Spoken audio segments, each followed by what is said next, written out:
ಮಂಡ್ಯದ ಮಾಜಿ ಸಂಸದೆ ರಮ್ಯಾ ಎಲ್ಲಿದ್ದಾರೋ ಗೊತ್ತಿಲ್ಲ, ನೀವೇ ಹುಡುಕಿಕೊಡಿ ಹೀಗಂತ ಹೇಳಿದವರು ಬೇರ್ಯಾರೂ ಅಲ್ಲ, ಮಂಡ್ಯ ಉಸ್ತುವಾರಿ ಸಚಿವ ಅಂಬರೀಶ್.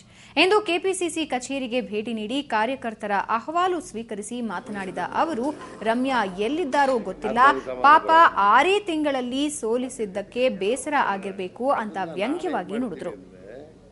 ಈ ಒತ್ತುವರಿ ಮಾಡಿದ್ದಾರಲ್ಲ, ಮಾಜಿ ಸಂಸದರು ಬಂದಿಲ್ಲ, 1 ವರ್ಷ ಆಗ್ತಾ ಬಂತು, ಜೂನ್ಗೆ ಸೆಲೆಬ್ರೇಷನ್ ಎಲ್ಲ ಇದೆ, ಬರ್ತಾ ಇದೆ, ನೀವೇ ಹುಡುಕೊಡ್ಬೇಕು.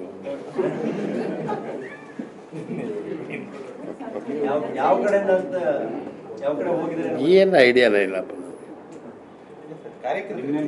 ಇತರ ಪ್ರಮುಖ ನಾಯಕರೇ ನಾಪತ್ತೆ ಆದ್ರೆ ಪ್ರಮುಖ ಮಾಜಿ ಎಂಪಿ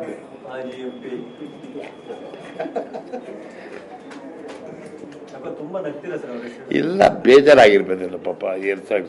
6 ತಿಂಗಳೊಳಗೆ ಸೋಲಿಸ್ಬಿಟ್ರೆ ಯಾಕೆ ಅಂತ ಒಳ್ಳೆಗಲ್ಲ. ಜನಕ್ಕೆ ನಮ್ಮನ್ನು ಸೋಲಿಸ್ತಿಲ್ಲ, ಯಾರು ಸೋಲಿಸ್ತಿಲ್ಲ, ನಾನು ಸೋತಿಲ್ವಾ? MLA ಆಗಿ ಸೋತೆ, ನನಗಿಂತ ಕ್ಯಾಂಡಿಡೇಟ್. ಇದು ಯಾವ ಲೆಕ್ಕಾಚಾರ ನನಗೆ ಅರ್ಥ ಆಗುತ್ತೆ. ಮಾಜಿ ಸಂಸದರು ಬಂದಿಲ್ಲ, 1 ವರ್ಷ ಆಗ್ತಾ ಬಂತು, ಜೂನ್ಗೆ ಸೆಲೆಬ್ರೇಷನ್ ಎಲ್ಲ ಇದೆ, ಬರ್ತಾ ಇದೆ, ನೀವೇ ಹುಡುಕೊಡ್ಬೇಕು. ಯಾವ ಕಡೆಯಿಂದ ಅಂತ ಯಾವ ಕಡೆ ಹೋಗಿದ್ರೆ ಏನು ಐಡಿಯಾನೇ ಇಲ್ಲಪ್ಪ. ಇತರ ಪ್ರಮುಖ ನಾಯಕರೇ ನಾಪತ್ತೆ ಆದ್ರೆ ಪ್ರಮುಖ ಮಾಜಿ ಎಂಪಿ ತುಂಬಾ ನಗ್ತೀರಾ ಸರ್ ಅವರು? ಇಲ್ಲ, ಬೇಜಾರಾಗಿರ್ಬೇಕಲ್ಲ ಪಾಪ.